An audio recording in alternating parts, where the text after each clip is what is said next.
Kalau menurut saya program ini benar-benar program besar yang dijalankan oleh pemerintahan Prabowo. Karena kita edukasi kalau makan itu yang duduk, anteng, terus makanannya harus yang rapi, nggak sampai boleh cecer. Dan sebenarnya ada nilai-nilai budaya yang sebenarnya bisa dilaksanakan untuk program ini, bukan sekedar ngasih makan orang sebenarnya. Dan itu saya melihat di Tulungagung ada satu wilayah yang dikategorikan tertinggal, tapi belum ada SPPG.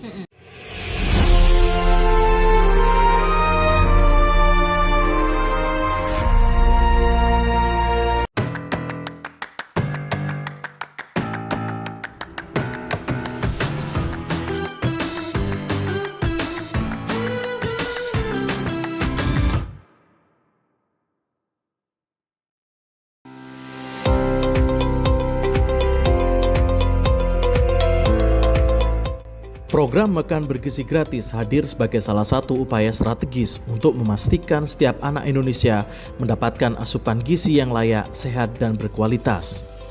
MBG bukan sekedar program bantuan, melainkan investasi jangka panjang bagi masa depan generasi bangsa.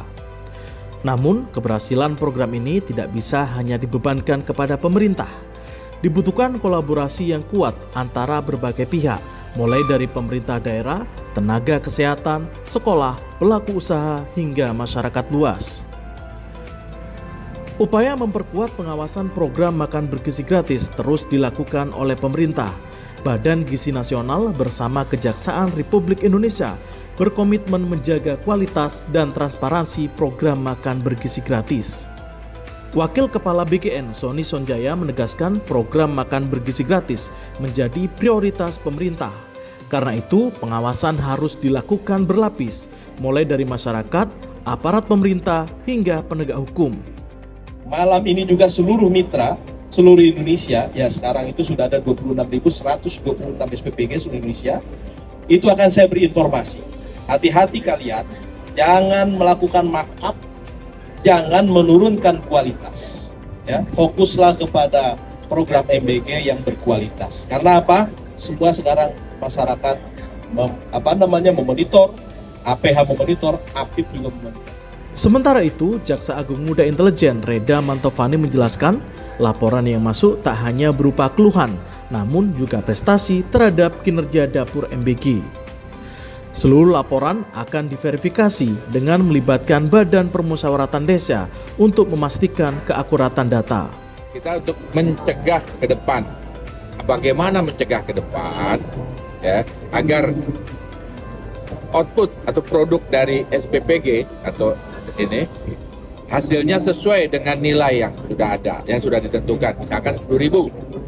Nah, nanti para penerima manfaat dalam ini sekolah dan sebagainya tadi itu dikasih link untuk membuat laporan apa aja kekurangan dari produk SPPG ini.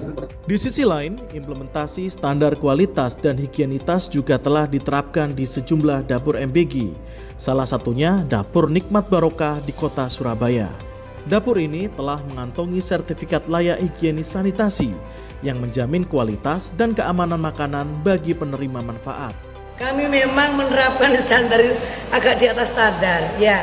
Kayak contoh persiapan kompor itu harus minimum 7, kami bisa siapkan 14 tungku.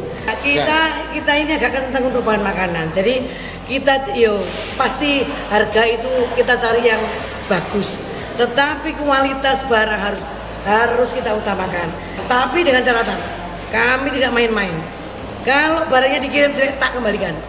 Dengan sistem pengawasan terpadu dan penerapan standar higienis, program Makan Bergizi Gratis diharapkan berjalan lebih transparan, partisipatif, dan memberikan manfaat maksimal bagi masyarakat.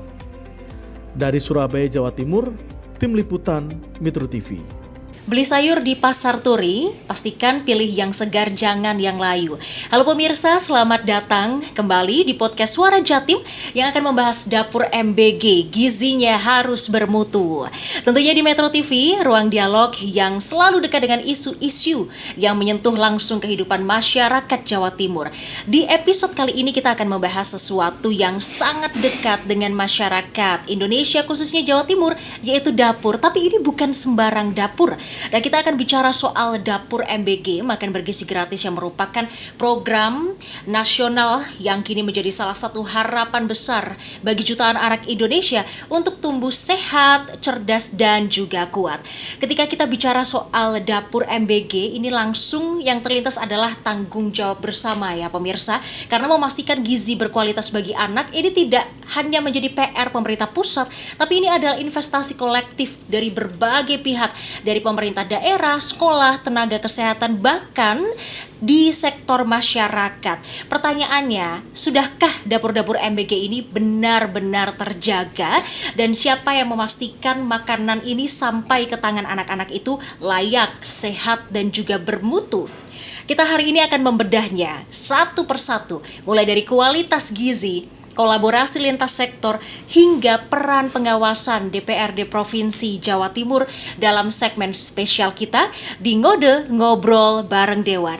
Dan untuk membahas semua itu kita sudah hadirkan bersama seorang legislator yang membidangi langsung urusan kesejahteraan rakyat di Jawa Timur. Beliau adalah anggota sekaligus Wakil Ketua Komisi E DPRD Provinsi Jawa Timur yang sepak terjangnya ini sudah tidak perlu diragukan lagi. Langsung saja kita sapa. Selamat datang Mas atau Bapak Jerry Irawan. Selamat datang Mbak. Oke, kita sapa Mas aja ya Mas boleh, ya. Boleh, Oke, boleh. Mas Jerry, apa kabar? Alhamdulillah baik-baik sampai saat ini masih baik. Kesibukannya apa aja nih Mas hari ini Mas? Ya di tiap hari saya di Dapil, mungkin kalau di Surabaya ketika ada kegiatan-kegiatan kepartaian, terus ada kegiatan di DPRD, selain itu banyak di Dapil juga di rumah. Karena saat ini saya diberikan amanah sebagai Ketua DPD Partai Golkar Kabupaten Tulungagung, sehingga agak nambah lagi lah kegiatannya. Ya sering-sering kali saya bersama pengurus kadang-kadang sering ke masyarakat, kita ya sekedar ngopi atau apa, lihat kondisi perkembangan yang terjadi saat ini. Oke, tadi disebutkan ini aktivitasnya sekarang lebih sering terjun ke masyarakat langsung, melihat ada masalah apa sih di masyarakat. Nah, kalau gitu Mas, ini kan tadi berbicara soal makan bergizi gratis. Ada laporan apa aja Mas di lapangan soal makan bergizi gratis, khususnya dapur MBG ini? Ya sekarang yang sangat seksi untuk dibahas menjadi isu yang besar adalah MBG ya, banyak pro kontra di dalamnya. Tapi dulu waktu program ini berjalan banyak kritik ya, banyak. Tapi saat ini kita tidak meragukan perjalanan, tapi harus ada kritisi-kritisi tertentu bagaimana perjalanan program. Kalau menurut saya program ini benar-benar program besar yang dijalankan oleh pemerintahan Prabowo, karena ini melibatkan banyak instansi, stakeholder dari Aceh sampai Papua, sehingga pengawasan juga harus benar juga. Kita tidak bisa melihat program ini aja sekedar jalan ya, karena ini menyangkut gizi anak kita, masa depan kita, menyangkut nyawa orang kita. Kalau kita lihat beberapa ada juga yang keracunan, ya oke lah itu namanya ada namanya sedikit mungkin dalam perjalanan pasti ada lah. Tapi ini harus seminimal mungkin dihilangkan. Keracunan harus dihilangkan.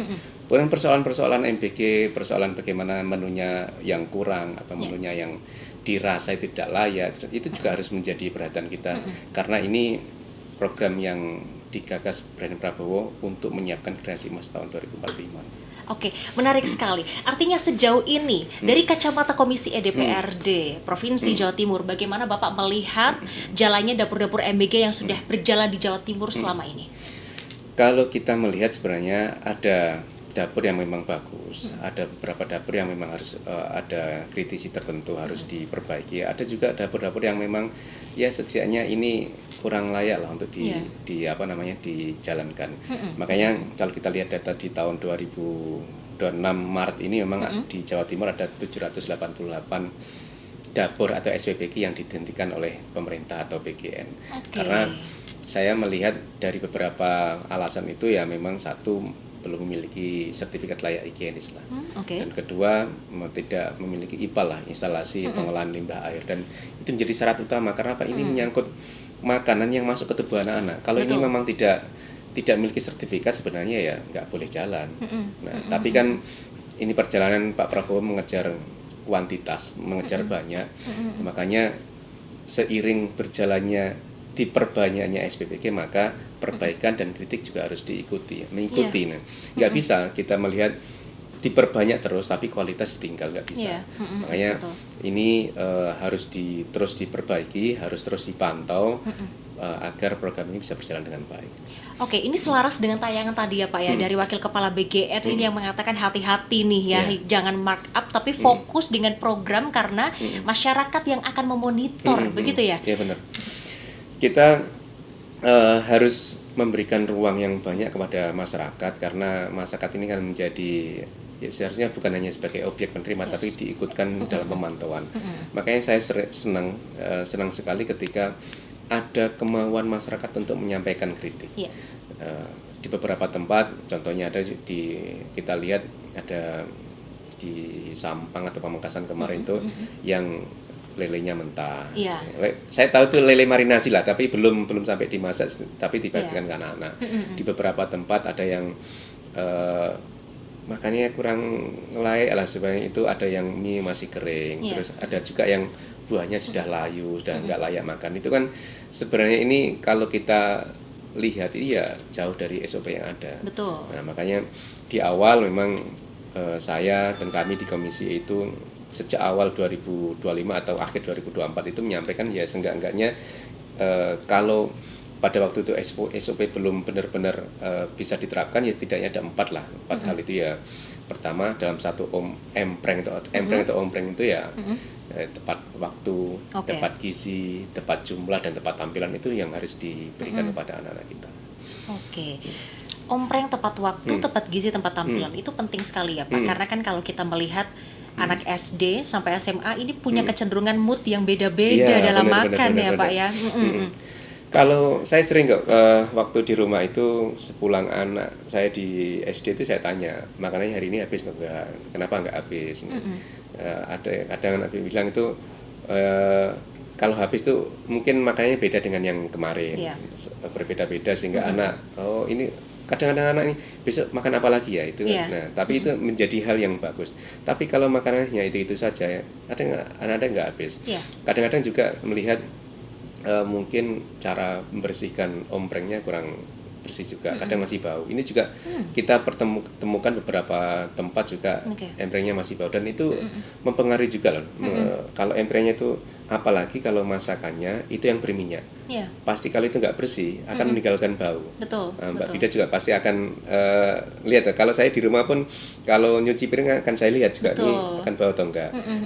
Sudah kering pun saya akan lihat ini bau atau enggak. Nah apalagi ini yang omprengnya itu empreng stainless dan yang susah dibersihkan, makanya harus ada usaha tertentu agar omprengnya nggak bagus. Itu yang pertama tepat waktu ya. Terus tepat jumlah itu memang harus dibedakan juga mana yang SPBG ini diperuntukkan untuk anak SD, anak balita, mana yang diharuskan diperuntukkan untuk anak-anak SMA. Kalau anak-anak SMA, SMP, SMA itu bahasa di desa itu sumogo, lagi seneng-senengnya makan ya. Lagi seneng-senengnya makan ya sumogo. Itu berarti bisa jadi karbonya diperbanyak. Tapi kalau anak-anak yang kecil kan nggak bisa. Antara ukuran nasinya anak kecil dengan TK, SD dengan SMA nggak bisa disamakan, makanya harus ada pembedaan. Mungkin kalau waktu anak SD atau masih balita itu mungkin yang proteinnya diperbanyak, vitaminnya diperbanyak. Yang SMA mungkin karbonya diperbanyak dan tepat jumlah. Yang berikutnya tepat tampilan. Nah, tepat tampilan ini ya bagaimana membuat anak ini ya mau makan gitu. Saya melihat istri saya, terus kita lihat ibu-ibu yang lain itu kalau anak kecil tuh bangun pagi itu harus menyiapkan makanan, harus berganti-ganti dan harus tampilannya mungkin hari ini apa terus besok apa, itu juga sama juga. Dan yang terakhir tepat waktu. Nah, tepat waktu ini harus juga diperhatikan, karena sedikit saja makanan matang ini tidak tepat waktu maka akan agak basi lah. Karena kita melihat data sekitar 20% itu yang makanan itu memang tidak tepat waktu. 20%, hampir 20% dari seluruh Indonesia ya. Mungkin seharusnya jam 9 datangnya jam 10 atau jam 11. Itu akhirnya apa? Makanan yang seharusnya itu sesuai dengan SOP yang ada akhirnya kekurangan menjadi basi. Apalagi buah terbuka ya. Buah terbuka kalau disandingkan dengan makanan yang agak hangat pasti akan layu. Ada oksidasi begitu ya, ada ya, semangka itu kan pasti akan layu.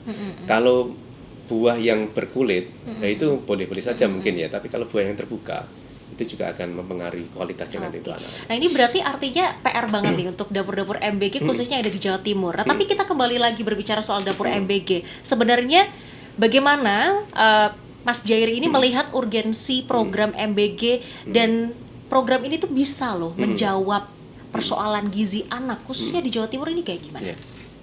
Sebenarnya ini sebenarnya program ini ya memang kita melihat pemenuhan gizi yang harus menjadi perhatian umum ya, karena makan bergizi gratis menjadi tagline-nya. Kita melihat prevalensi stunting kita juga masih tinggi juga di Jawa Timur, tapi angkanya persisnya mungkin nanti kita cari ya, saya agak sedikit itu.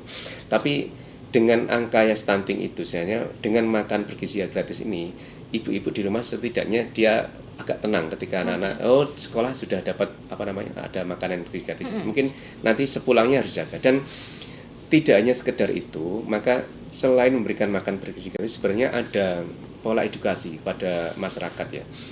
Mungkin ketika di sekolah, kenapa harus makan ayam, makan daging ayam, kenapa harus makan telur, kenapa harus makan sayur. Nah, saya sedikit flashback ketika kami dulu ketika jadi guru di Kalimantan itu, saya mencoba tiap hari Sabtu itu saya minta anak-anak itu bawa makanan, bawa bekal. Bawa bekal itu saya mengharuskan lauknya harus yang berisi lauk dari gunung dan lauk dari laut atau dari air ya. Dan anak-anak besok akan bawa saya bawa ayam ini, berarti lauk yang dari darat ada yang dari ayam, rusa dan sebagainya. Nah, sedangkan yang dari laut itu mungkin dari air ada ikan, ada apa yang lain. Dan itu kita apa sih kenapa harus makan daging ayam? Itu kita harus edukasi terus.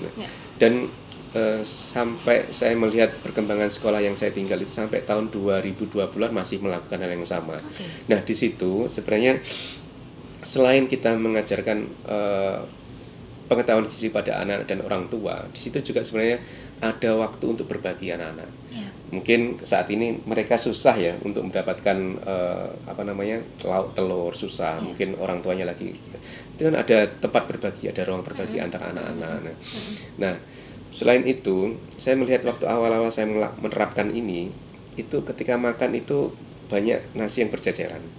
Nah, tapi berjalan waktu 1 semester sampai setahun kita lihat sangat kurang ya, karena kita edukasi kalau makan itu yang duduk, anteng, terus makanannya harus yang rapi, nggak sampai boleh cecer. Dan sebenarnya ada nilai-nilai budaya yang sebenarnya bisa dilaksanakan untuk program ini, bukan sekedar ngasih makan orang sebenarnya, bukan sekedar ngasih makan orang, tetapi di situ ada edukasi, ada nilai-nilai budaya yang harus diterapkan. Ini juga harus penting juga. Wah, ini menarik sekali karena saya juga baru menyadari ternyata tidak hanya soal bantuan makan saja, pemenuhan gizi, tapi ada nilai edukasi, bahkan nilai budaya mengajarkan anak-anak untuk lebih menghargai makanan, begitu ya. Lalu sejauh mana sebenarnya MBG ini bisa menjadi solusi jangka panjang khususnya bagi anak-anak, bukan sekedar program bantuan saja dari pemerintah? Ya, kita perbaikan selanjutnya sebenarnya gini. Ini benar program besar, maka harus diikuti dengan effort yang besar. Contohnya gini, memang kita nggak bisa harus menyamakan pola makan, pola gizi antar dari Aceh sampai Papua, nggak bisa. Kalau memang ke depan bisa dilakukan, maka agar program ini berhasil, kita lihat aja suatu daerah itu dilihat dilihat dari anak-anaknya kira-kira yang kurang apa. Oke. Nah, apakah kurang zat besinya atau kurang proteinnya. Nah, kalau kita lihat, saya melihat data Susenas tahun 2022 itu di wilayah Indonesia Timur itu kekurangan protein. Oke. Maka sebenarnya intervensi makannya MBG-nya itu ya jangan disamakan dengan umum, maka Iya. mungkin proteinnya diperbanyak di wilayah Indonesia Timur. Nah, sama mungkin di beberapa wilayah di Jawa ini, kira-kira wilayah A ini sebenarnya yang kurang apa sih? Ya. Nah, itu kalau memang intervensinya tepat, maka jangka panjangnya akan kelihatan. Kalau hanya hantam kromo, bahasa saya Jawa lagi ya, hantam kromo, yang penting ngasih makan, ya kita Oke. nggak bisa melihat juga, nggak bisa Oke. melihat perbedaannya antara sebelum program ini berjalan dan sudah program ini berjalan, nggak bisa dihitung. Makanya effortnya ada sekarang pemerintah mungkin lewat Badan Gizi Nasional itu BGN, selain memperbaiki pola satu distribusi dan makanan gizinya, maka harus diikuti dengan bagaimana di wilayah tersebut itu apa sih yang kurang di masyarakat. Itu akan kita lihat. Kalau itu bisa dilaksanakan, maka presisi nutrisinya akan kelihatan itu. Itu idealnya seperti itu ya. Tapi Idealnya. mungkin saat ini saya yakin lah pemerintah masih akan mengejar kuantitas agar terpenuhinya, tapi nanti akan kita lihat lah perbaikan-perbaikan itu seperti apa yang dilakukan. Oke, tentunya yang menjadi harapan adalah agar kualitasnya dibandingkan kuantitas, Iya. begitu ya. Kualitas akan dikejar sampai semua terpenuhi. Karena beberapa saya di Dapil di Blitar Tulungagung itu waktu kami melakukan sosialisasi MBG ke masyarakat, ya ada di tempat saya belum ada, Mas. Di sekolah saya belum ada. Berarti ini kan secara kuantitas belum terpenuhi. Iya. Mungkin kalau fokusnya BGN untuk kedepannya ada kuantitas semua terpenuhi, maka step berikutnya harus diikuti kualitasnya. Iya, betul. Kalau gitu, Mas Jairi, sebenarnya apa indikator keberhasilan MBG itu menurut Komisi E DPRD Jawa Timur? Kalau jangka pendek ya pasti lihat, kalau melihat perubahan struktur anak atau di badan anak kan nggak bisa. Pasti kita akan lihat beberapa tahun ke depan. Tapi yang kita lihat adalah saat ini keberhasilan adalah satu, seluruh anak-anak terpenuhi. Tersapa program ini. Dan kedua, semua SPPG ini sudah layak untuk melakukan program ini. Berarti harus punya sertifikat layak itu, dan IPAL juga harus berjalan. Nah, dan yang ketiga adalah menu yang ada itu sudah tidak protes lagi dari masyarakat. Sudah tidak ada protes. Itu keberhasilan program kan tidak ada protes. Tidak ada protes, betul. Tapi tidak protes itu bukan artian ditakut-takuti ya. Tapi ada atas kesadaran, oh ini sudah bagus, makanya tidak perlu ada protes lagi. Tapi kalau selama itu ada protes dari masyarakat, berarti masih ada yang kurang dalam perjalanan program itu. Berarti artinya SPPG atau dapur MBG ini harus menerima kritik dari masyarakat, wajib itu berarti ya? Wajib. Jadi ini masyarakat ini kan jangan diperlakukan sebagai objek saja, tapi harus diperlakukan sebagai objek juga, subjek sebagai pelaku juga. Makanya bersyukurlah kalau ada masyarakat yang protes. Itu karena apa? Dengan masyarakat yang protes itu akan ada perbaikan-perbaikan terus-menerus. Pasti. Nah, tapi dari beberapa waktu yang kita lihat ada masyarakat yang protes terus diintimidasi, itu nggak boleh juga. Daripada kita membentuk satuan pengawas atau seperti apa yang mengharuskan ada kelembagaan tersendiri, ya kita berikan kewenangan masyarakat lah untuk memprotes program ini. Kalau ada protes masyarakat, berarti langsung saja bisa diperbaiki. Mana SPPG yang mendapatkan protes itu langsung diperbaiki aja apa yang kurang. Tapi kalau sudah mendapatkan protes di masyarakat tidak ada perbaikan, ya BGN harus menutup juga agar jera juga, ini harus dikasih efek jera juga, karena sudah memanfaatkan program pemerintah, sudah mendapatkan fasilitas pemerintah. Kalau tidak mengikuti SOP pemerintah, ya harus ditutup juga. Betul sekali. Lalu bagaimana pengawasan terhadap bahan bakunya sendiri, Mas, sampai proses pengolahan di dapur MBG ini? Ya, kita pasti akan di sana. Kita beruntung juga ya, di dalam satu SOP itu selalu ada ahli gizi di dalamnya. Walaupun ada yang ahli gizi, ada yang pengawas gizi. Nah, kalau ahli gizi semua kayaknya tidak semua memakai ahli gizi, tapi di beberapa dapur saya melihat pengawas gizi, dan pengawas gizi itu sudah dilatih oleh pemerintah juga. Makanya tugas ahli gizi dan pengawas gizi itu ya ikuti saja lah SOP dari yang dilaksanakan BGN itu. Jangan ikut-ikutan bermain, jangan ikut-ikutan mengurangi kadar yang ada. Ya SOP, saya melihat di webnya PGN itu sudah banyak kok, ada juknis tertentu, juknis A, juknis B, juknis C, dan itu saja lakukan saja. Nah, ada saya lihat di beberapa di tayangan juga bagus tadi dilihat beberapa SPPG, dia benar-benar melakukan penugasan SPPG ini sesuai dengan pagu yang ada, jadi tidak ada yang mengurangi, bahkan bisa jadi ini ada kelebihan yang dilakukan dari pagunya. Dilihat dari tampilannya luar biasa bagus. Terus kedua menunya tiap hari berganti. Terus ada lagi yang memang buah-buahnya yang benar-benar buah-buah yang paling bagus. Nah, gitu ya, Mas. ada juga loh saya melihat itu sebenarnya kan sudah ditentukan pagunya ini. Tapi memilih bahan bakunya ini, ada yang telurnya itu kalau bisa ya telur omega lah kalau bisa. Kan telur omega dengan telur biasa kan kalau saya sering survei dan beli di pasar itu kan berjarak antara 3.000 sampai 5.000 per kilo lah. Kalau seumpama itu belinya dalam kapasitas besar, pastinya akan lebih murah. Kalau benar-benar tujuannya untuk memberikan gizi yang anak-anak, kenapa nggak telur omega lah? Yang mungkin yang lebih bagus ya. Jangan dikasih telur yang itu yang paling murah, yang cepat busuk, yang kualitasnya nggak bagus, itu juga pasti masyarakat juga akan mengkritik juga kegiatan ini.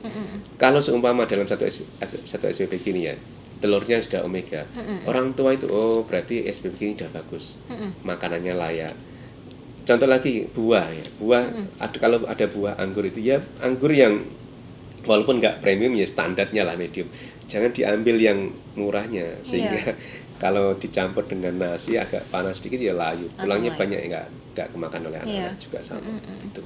Oke, berarti artinya memang standar-standar ini juga harus terus diperhatikan dan juga harus memperhatikan juknis yang sudah diberikan SOP dari pemerintah begitu ya Mas ya. Oke. Kalau begitu Mas, ini kan artinya kolaborasi tidak hanya soal pemerintah pusat memberikan kepada dapur MBG, tapi kan kolaborasinya kolektif ya. Ada dari pemerintah daerah, ada dari sekolah, tenaga kesehatan, bahkan masyarakat umum dan yang punya UMKM. Nah sebenarnya seperti apa sih bentuk kolaborasi yang ideal yang bisa membentuk dapur MBG ini memang benar-benar memberikan mutu yang terbaik untuk anak-anak? Kalau saat ini kan basis pemberian kita, kalau kita lihat dari dari sekitar 50 juta penerima yang ada, data dari tahun 2025 akhir Desember itu hampir 40 jutanya itu adalah anak-anak sekolah. Jadi sebenarnya yang penting tiga ini ya, Kementerian Kesehatan atau Dinas Kesehatan, Kementerian Pendidikan, dan Kementerian Sosial sebenarnya. Tiga-tiga ini kan berbasis data semua. Nah, kalau tiga-tiganya sudah sinkron, maka di bawah itu insya Allah nggak banyak selegenja lah bahasanya. Nah, karena kami menemukan data itu data sekolah nyata dengan kebutuhan EBG itu masih ada spare 12-15%. Beda data ya. Boleh dijelaskan Mas? Nah, beda data ini contohnya di data sekolah semuanya ini anak sekolah di A ini jumlahnya sekian ratus. Tapi ketika di lapangan ternyata itu sudah ada yang keluar, sudah ada yang pindah sekolah, sehingga kalau melihat data itu ada sekitar per 12-15%. Kan nanti akhirnya kalau data itu nggak sama, berarti ada anak yang dapat makanan, ada anak yang nggak dapat. Ada lagi suatu sekolah yang kelebihan makanan. Nah, terus yang kedua sebenarnya dengan adanya spare data itu, ada juga akhirnya 8-10% itu ada pemborosan makanan di sekolah. Nah, pemborosan makanan di sekolah itu mungkin anaknya kebetulan pada waktu itu nggak masuk. Nah, akhirnya kan makanannya balik ini. Terus ada juga mungkin nggak habis karena apa? Karena mungkin nasinya terlalu banyak atau apa? Atau mungkin menunya nggak layak untuk dimakan ya akhirnya ada pemborosan. Dan yang terakhir ini ada data sebenarnya ada 20% keterlambatan pengiriman ke sekolah. Nah, dari tiga sebenarnya gini, pihak sekolah, pihak dinas kesehatan dan dinas sosial ini kan semuanya intervensinya sebenarnya satu kan Mas Ran. Kalau data ini cocok tiga-tiganya, bisa tidak akan mengurangi mengurangi kesalahan-kesalahan yang ada di masyarakat lah nantinya di MBG itu. Tiga hal ini sebenarnya yang perlu dilakukan pendataan Dinas Kesehatan, Dinas Pendidikan, dan Dinas Sosial. Oke, ada 3 hal tadi ya Mas ya. Tapi ini yang menarik adalah ada angka 10-12% beda data. Artinya beda data ini menyebabkan 8-10% pemborosan. Ya, bisa jadi itu. Solusinya apa? Apakah memang perlu kolaborasi ini untuk menciptakan solusi agar itu tidak terjadi pemborosan begitu? Makanya yang diperlukan adalah pertama update data ya, update data di setiap sekolah ya. Karena kadang-kadang ada anak yang sekolah terus pindah sekolah, ada yang nggak masuk. Mungkin dibuat rata-rata saja sebenarnya. Untuk sekolah A ini kalau memang nantinya pemborosannya di apa, itu kan kita lihat di agregat ya. Mungkin bulan Januari, bulan Februari, Maret sampai dalam 1 tahun kan pasti punya data ini. Yes. Yang banyak nggak habis itu mana? Itu kan kalau mungkin yang nggak habis itu seumpama nasi kan bisa dibuat mungkin ditambah diganti nasi kuning lah, ada beberapa SPG diganti nasi kebuli lah. Itu kan nanti bisa diukur jumlahnya dan itu insya Allah bisa mengurangi lah dari pemborosan itu. Kedua mungkin seumpama yang diboroskan adalah lauknya. Tidak semua anak suka ayam.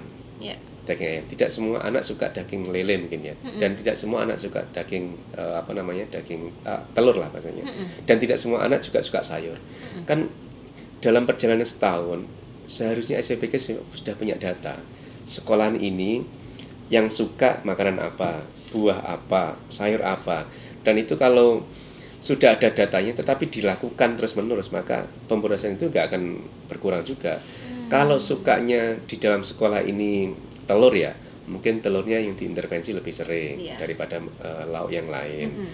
Kalau di anak ini mungkin sukanya sayur apa itu ya, mungkin entah brokoli, entah apa. Tapi kalau ini nggak semua senang, mungkin bisa diganti. Itu mungkin salah satu cara untuk mengurangi pemborosan yang ada di sekolah itu. Oke, wah itu menarik sekali ya. Ini nanti kalau memang pemilik dapur MBG ini bisa menonton podcast ini bisa jadi referensi begitu ya Mas ya. Semoga bisa untuk menjadi referensi perbaikan ke depan. Memperbaiki ke depan dan memiliki data. Oke, kalau kita bicara soal kolaborasi multisektor, ini tadi saya menyebutkan bahwa ada peran penting dari masyarakat. Saya minum ya? Boleh Mas, silakan. Sejauh mana pelaku usaha atau UMKM lokal ini dilibatkan Mas dalam penyediaan bahan pangan atau pengelolaan dapur? Karena kan tadi yang dikatakan bahwa dapur MBG tidak bisa sendiri menyediakan. Ada juga kolaborasi dia memerlukan bahan-bahan baku ini. Seperti apa? Kami melihat bahwa program ini menjadi salah satu program untuk mengintervensi naik turunnya bahan pangan di lapangan ya. Iya, ini betul. kita lihat akhir-akhir ini telur lagi turun di masyarakat ini. Saya kemarin belanja di pasar itu telur sudah di angka 27-28. Kemarin saya lihat lagi sudah agak turun. Padahal telur di kandang itu masuk ini sekitar 24-25. Ada spare waktu 3.000-2.000 lah. Nah, kalau seumpama ini turun, maka PGN bisa menyiapkan atau memerintahkan SPPG ini segeralah serap telur itu di masyarakat. Nah, kalau seumpama beras ini naik, maka kan sebenarnya Bulog bisa intervensi juga untuk membantu agar kualitas di SPPG tetap berjalan seperti semula, tidak mengurangi bahan. Mungkin jangan sampai alasan beras naik akhirnya dikurangi. Mungkin telur naik akhirnya dikurangi. Nah, intervensi ini sebenarnya karena kita di seluruh Indonesia sudah punya sekitar 26 kalau menurut data terbaru atau data Desember itu 17.000 sekian. Berarti kan untuk mengintervensi itu sebenarnya dalam tanda kutip agak mudah lah pemerintah mengintervensi itu. Apa yang mahal di situ bisa diintervensi. Apa yang murah di situ bisa dipercepat untuk penyerapannya. Kalau seumpama cabenya itu terlalu murah ya seumpama, kan SPPG bisa ngambil dari masyarakat itu. Tapi memang kualitas tetap harus dijaga. Mungkin kalau masyarakat atau pemilik SPPG takut untuk langsung menyerap dari petani ya, mungkin petani atau SPPG bisa kerjasama dengan BUMDes, bisa dengan koperasi. Nah, tugasnya koperasi dan BUMDes nanti itu adalah menyeleksi barang yang bagus yang bisa masuk ke SPPG. Oke, itu memastikan kualitas dan keamanan makanannya. Jadi kalau ada ketakutan SPPG untuk menyerap langsung ke petani, berarti SPPG ini bisa bekerjasama dengan BUMDes desa terkait, desa setempat, atau mungkin ke depan ada KDMB berjalan juga lewat Koperasi Desa Merah Putih. Nah, peternak bisa lewat masuknya lewat koperasi, dan koperasi nanti juga masuknya ke SPPG. Ya. Itu untuk mengurangi atau memotong jalur rente di masyarakat. Berarti kan hanya 3 berarti, petani, koperasi, dan SPPG. Ya. Insya Allah lebih murah lah dengan itu. Seumpama telur agak murah, berarti perbanyaklah ngambil telur itu. Kalau beras mungkin agak murah, bisa juga lah segeralah diintervensi itu. Dan ini saya melihat MBG ini, program ini juga bisa untuk menjaga harga pangan di masyarakat itu. Itu garis besarnya seperti itu sih. Oke, wah ini menarik sekali. Berarti memang artinya kolaborasi ini memang perlu sekali dan harus dijaga agar tidak ada intervensi-intervensi di luar kolaborasi yang memang utama, begitu ya Pak ya. Oke, nah terakhir kita selanjutnya adalah soal sistem transparansi di dalam pengelolaan dapur MBG agar publik bisa mengetahui prosesnya seperti apa. Ini bagaimana nih, Mas, sistem transparansinya? Sistem transparansi ini ya karena program ini sebenarnya kan ada beberapa pemilih SPG melihat program akhirat lah. Nah, kalau program akhirat sebenarnya kan ini masyarakat bisa melihat keseriusan pemilih SPPG ini. Nah, transparansi ini kemarin sebenarnya kalau kita melihat di Jogja itu kan Sultan sebagai gubernur itu menginstruksikan kepada pemilih SPPG untuk memberikan harga. Yeah. Nah, sebenarnya gini, kalau SPPG ini kan setiap SPPG kan sudah mendapatkan bantuan dari pemerintah ya, 6 juta atau berapa itu kan. Sebenarnya kan tanpa mengurangi jatah permakanan ini sebenarnya sudah cukup. Kali ini ibu-ibu itu ahli kok dalam melihat ini. Ahli belanja Dan ahli membandingkan lah makanan ini. Sebenarnya kalau dilihat ini roti beneran nggak ya 5.000 itu. Oke, Nah, itu telur sudah ini jagonya. Sudah jagonya. Telur ini beneran 3.000 ini. Sebenarnya pemberian harga itu sebenarnya untuk mengurangi kecemburuan masyarakat atau namanya kecurigaan masyarakat. Tapi sebenarnya dengan memberikan fasilitas yang terbaik, menu, sebenarnya ibu-ibu sudah tahu, masyarakat sudah tahu, oh ini harganya 10.000, ini harganya segini ya. Nah, transparansi itu nggak harus diberikan harga sebenarnya, tapi memberikan harga itu salah satu pintu keluar ya. Tapi memberikan warna yang terbaik, tampilan yang terbaik, gizi yang terbaik itu sebenarnya itu sudah bentuk transparansi loh kepada masyarakat. Masyarakat sudah bisa menilai loh. Dengan harga sini dapat ini sudah dapat nilai.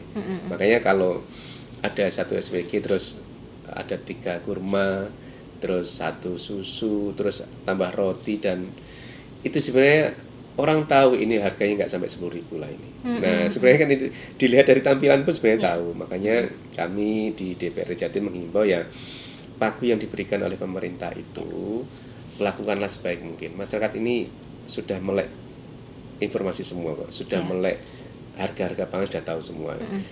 Kalau sedikit saja melenceng dari SOP dan dari pagu yang ada itu masyarakat tahu. Itu bentuk transparansinya adalah tampilan dan pemenuhan gizi yang baik dalam satu ombreng itu bentuk transparansi yang bagus pada masyarakat. Oke, ini menarik sekali, pagu yang diberikan pemerintah dilakukan dengan baik karena masyarakat ini sudah pintar ya Mas Jaya. Sudah pintar, sudah bisa mengawasi secara langsung begitu. Bahkan memang beberapa kali pun juga kita melihat di media sosial adalah trennya saat ini masyarakat sedang memonitor nih SPPG di seluruh Indonesia seperti apa begitu ya. Iya, kalau makanya iyalah ini SPG jangan, kalau tugasnya mulia untuk memperbaiki gizi ya jangan ditunjukkan kelebihan atau jangan ditunjukkan kemewahan-kemewahan yang ada lah. Ya di tengah efisiensi pemerintah saat ini, di tengah ekonomi global seperti ini, kalau bisa pemilik SPPG ya cooling down lah. Maksudnya cooling down itu lakukan terbaik, tugasnya adalah pemenuhan gizi, bukan menampilkan flexing atau flexing atau keuntungan dari SPPG ini dari gitu SPPG ya. Berikanlah yang terbaik,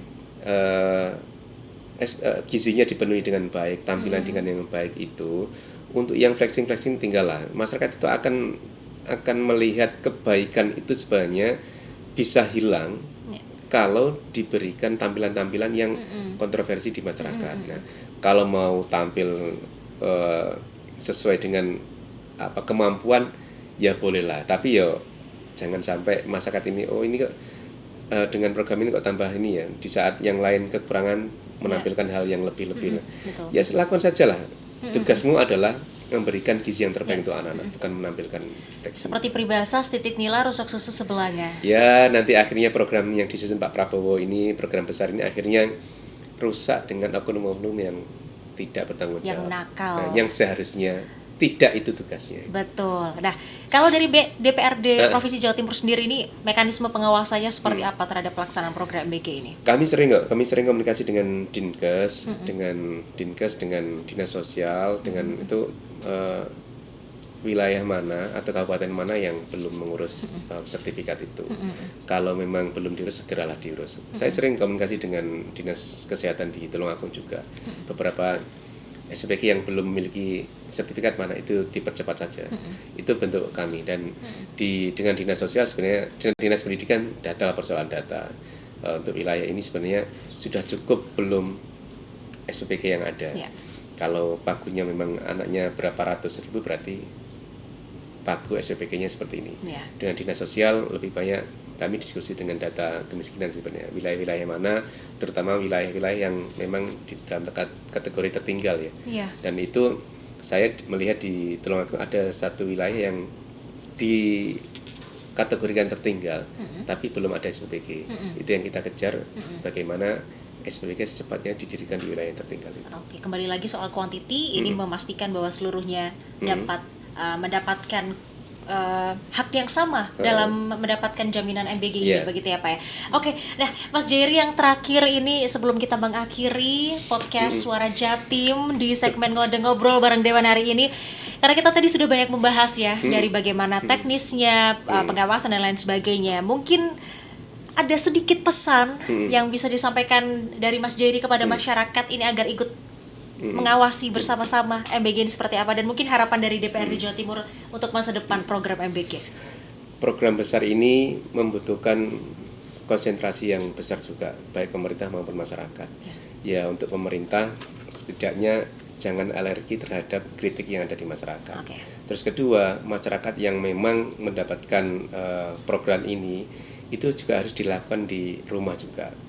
Makanya belajar edukasi tentang gizi kepada sekolah itu perlu, agar nanti ketika anak-anak di sekolah mendapatkan gizi tertentu, pemenuhan gizi seharusnya diikuti di rumah.